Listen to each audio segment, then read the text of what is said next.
बात थी त्याग धर्म की। वास्तव में संसार में राग की बहुलता है और राग में चिकनाई है, वो अपनी ओर आकर्षित करता है। और त्याग इसके विपरीत है, वो मुक्ति दिलाता है जो आपने संचय किया है। लेकिन बाहरी वस्तु के त्याग के साथ साथ अंतरंग त्याग की जरूरत है। बाहर का त्याग तो आसान है, मगर अंतरंग का जो कषाय हैं या विकृति हैं या व्यसन है, उनका त्याग करना उससे पहले जरूरी है। अन्यथा ऐसा होगा जिस प्रकार के सर्प कांचली तो छोड़ देता है मगर जहर नहीं छोड़ता। तो कांचली छोड़ने का कोई लाभ नहीं है। मगर एक बात भी और भी है, यदि आपको चावल लेना है तो पहले ऊपर का छिलका हटाना पड़ेगा, उसके बाद चावल के ऊपर की लाली हटेगी। तो मैं कहने का तात्पर्य इतना है कि हमें बाहरी भी और अंतरंग भी दोनों त्याग करने पड़ेंगे। उस बात ऐसी अलग है कि पहले बाहरी त्याग होगा। एक बार की घटना, धरती ने वृक्ष से कहा, मैं तुझे ऊर्जा देती हूं, और तू सारे अपना सब कुछ लुटा देता है। ये जो लुटाएगा तो मैं ऊर्जा नहीं दूंगी। वृक्ष ने कहा, मेरा तो स्वभाव है, परिंदाए विश्राम करो, रागी राय ठंडी हवा लो,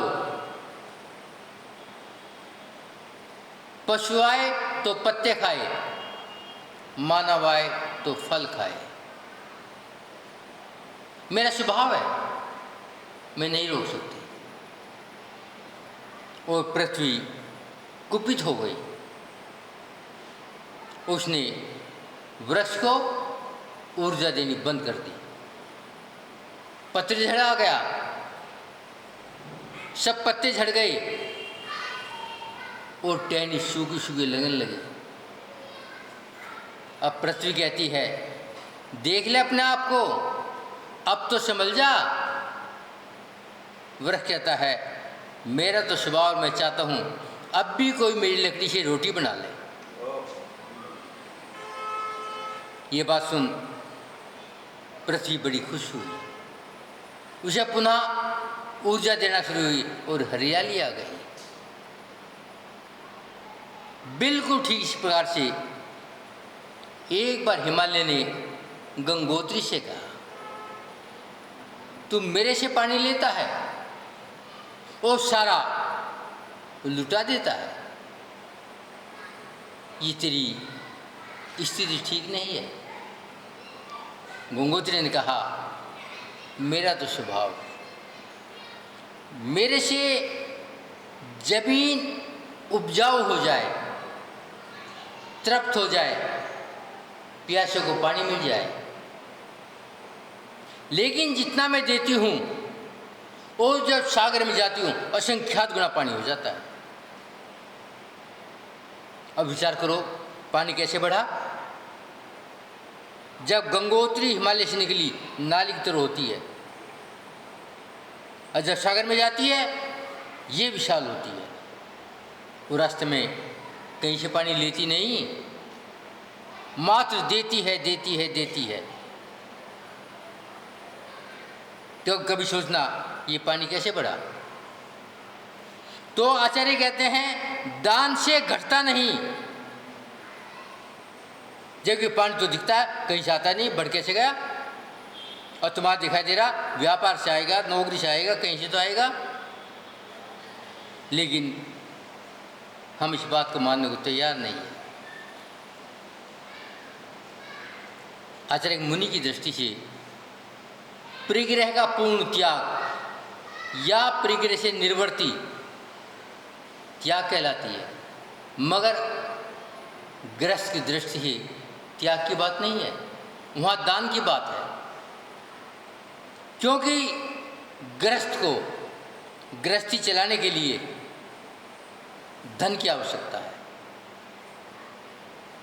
और धन कमाने के लिए कुछ ना कुछ आरंभ और परिग्रह करना होगा, और आरंभ परिग्रह बगैर हिंसा के नहीं होगा।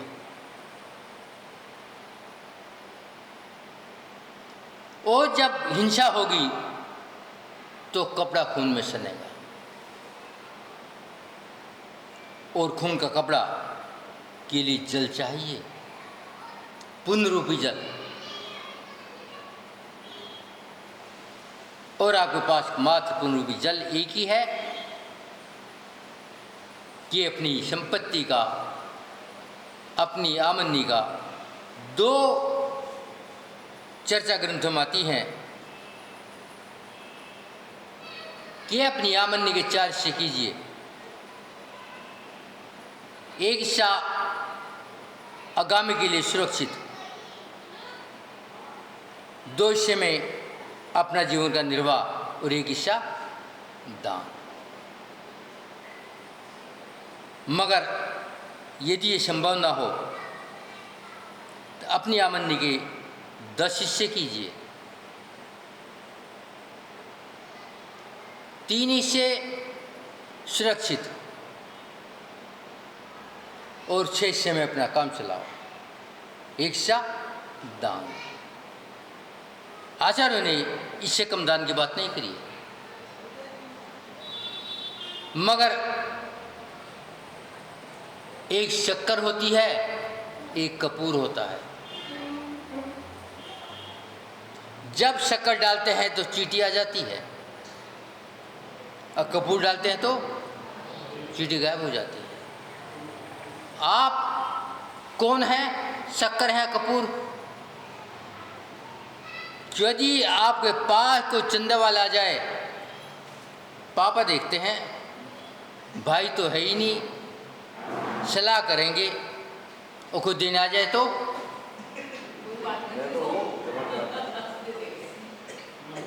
भाई की जरूरत है, सलाह की जरूरत है, पिताजी की जरूरत है। क्यों? यदि जब सलाह थी तो अब भी तो सलाह करो, क्योंकि गलत ना आ जाए ना। अब सलाह की जरूरत है, अब तो दे जा। तो आचार्य कहते हैं आप तो चींटी से बदतर हो, क्योंकि हमारी नीति एक नहीं है।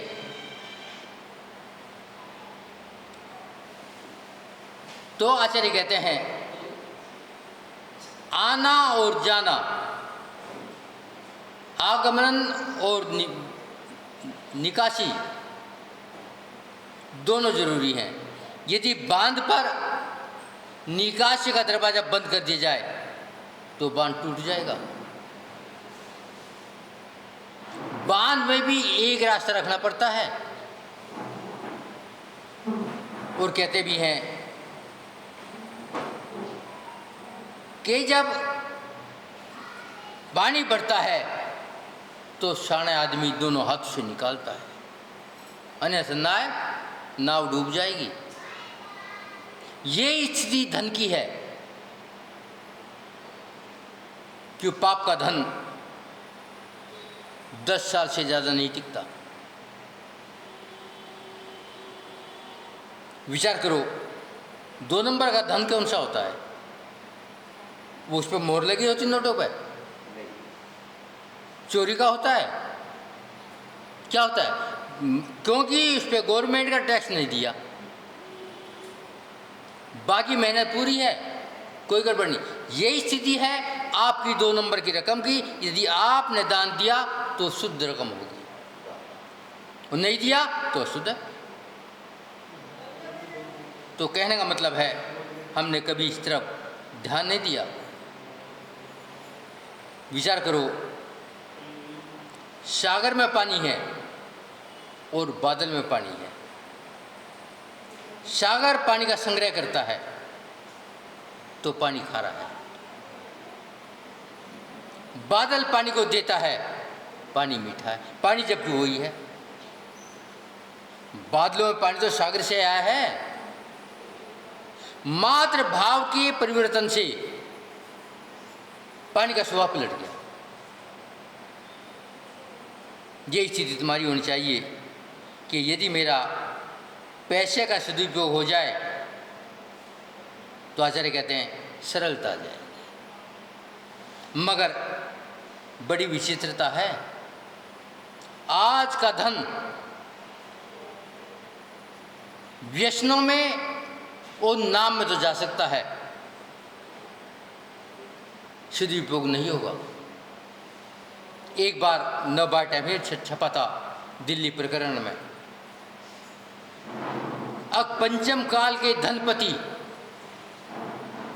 अधिकतर दुर्गति के पात्र होंगे, क्योंकि उनको अपने धन का सदुपयोग करने का पता नहीं है। वे सुर्रा सुंदरी में तो खर्च कर सकते हैं,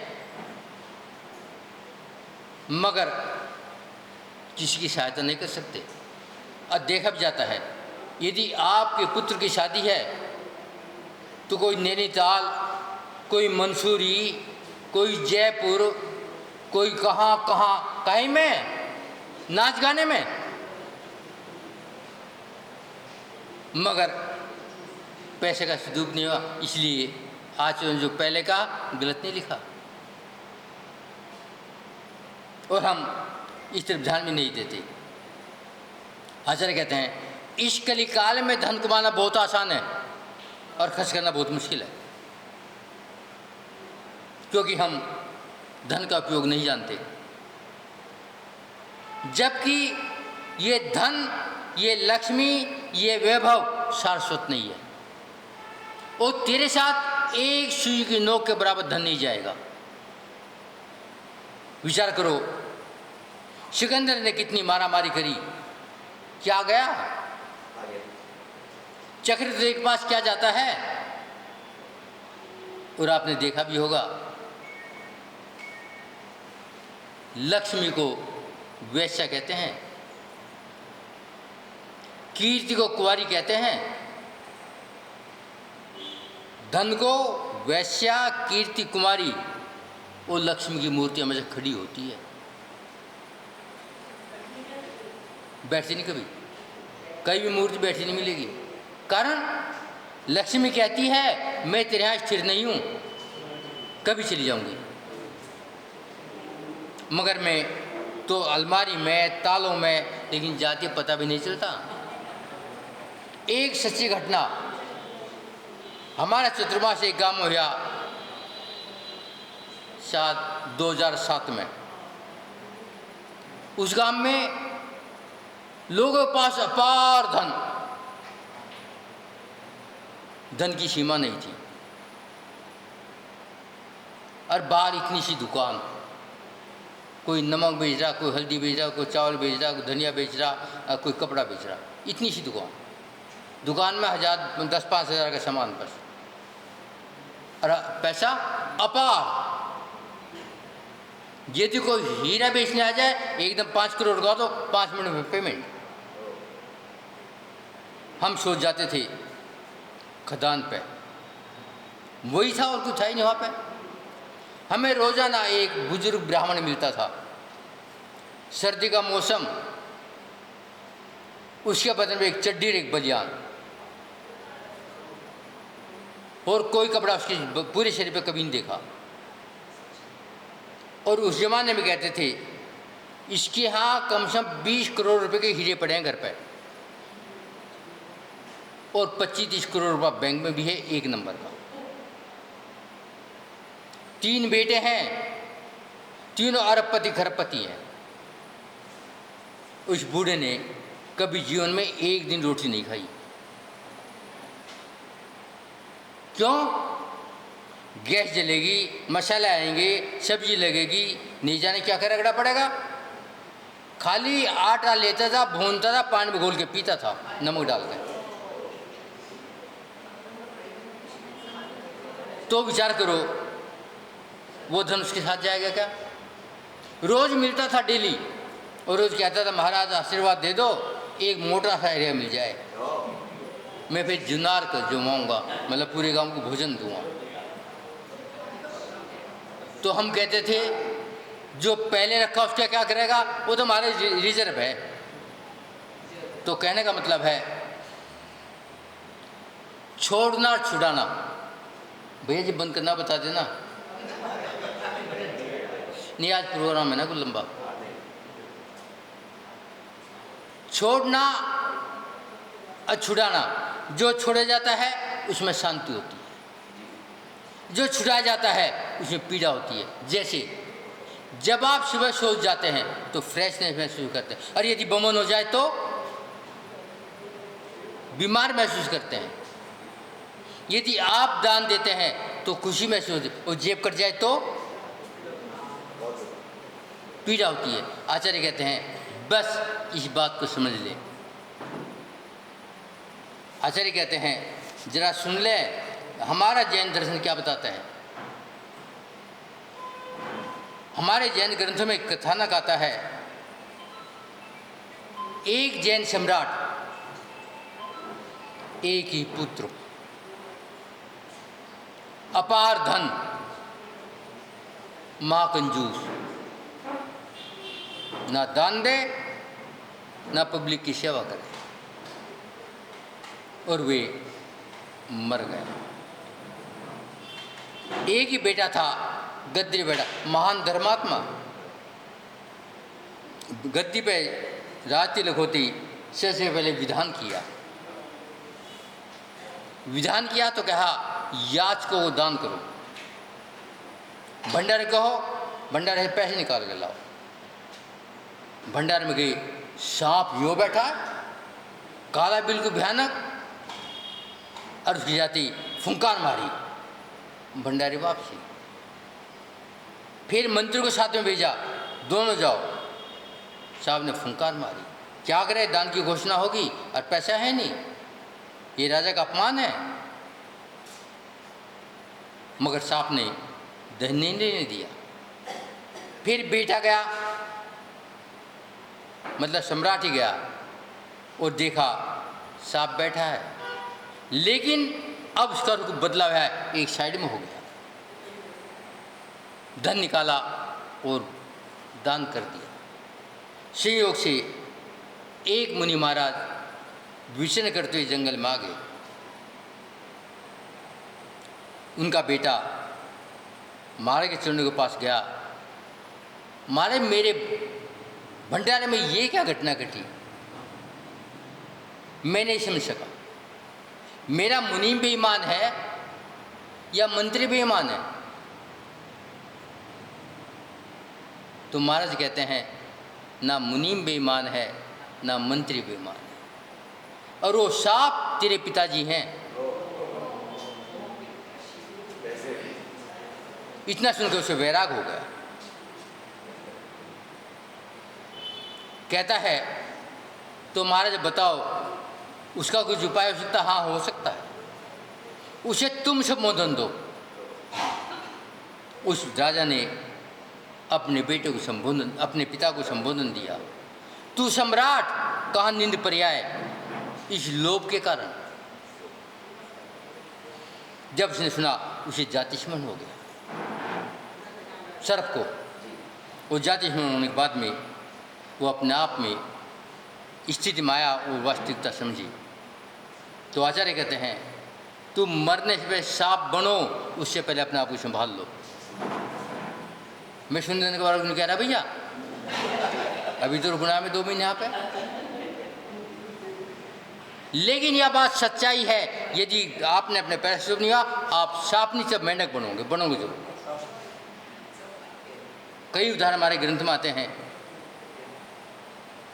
एक मिस्र के सम्राट, हमारे ग्रंथ के उदाहरण है, बाहर का कोई नहीं है। मिस्र के सम्राट नाम था चारू, महान दुष्ट, कभी पब्लिक की सेवा करने को तैयार नहीं। भैया बता देना मुझे, है? है? अच्छा ठीक है। तो चारू के राज में अकाल पड़ गया। पब्लिक आई, महाराज भूखे मर रहे हैं, कुछ दो। एक पैसे की सहायता नहीं की, 100 ग्राम 1 किलो अनाज नहीं दिया। मगर प्रकृति तो जानती है। उसी बीच में नील नदी में बाढ़ आ गई, मकान की एक ईंट तक नहीं बची। तो विचार तो करो क्या होगा। लेकिन हम तो महाराज स्वाध्याय करते नहीं, इसलिए छिड़कने में पड़ते नहीं। तुम तो हमारे धन के पीछे पड़ रहे हो। तुम तो नंगे, हम नंगा करना चाह रहे, कैसे बात बनेगी। लेकिन जो सच्चाई वो सच्चाई है, वो सच्चाई कभी टल नहीं सकती। सबसे बचाने बदे आप में सबसे बच जाएंगे। अपने यहाँ अनेकों राजा ऐसे हुए हैं, किशनगढ़ राजस्थान में, वहाँ के नए नए सम्राट मदन सिंह अभी सम्राट बने हुए 1 साल तक नहीं हुआ, मगर भयानक अकाल। लोग कहने लगे सम्राट अशुभ है, गद्दे बैठते ही अकाल पड़ गया। सम्राट ने अपने सारे गोदाम खोल दिए, मगर जितना अनाज था वही तो मिलेगा। उसने इधर बड़ी छटपटाहट की, अब कहीं से अन्न मिल जाए, नहीं मिला। उसके कुछ सैनिकों ने कहा, एक व्यक्ति 500 घोड़े 500 ऊंट नाज लेके जा रहा है। उसे विनती करी, अगे नाज हमें दे दे, कीमत से दूने दाम ले ले। उसने मना कर दिया। सम्राट को बड़ा पीड़ा हुई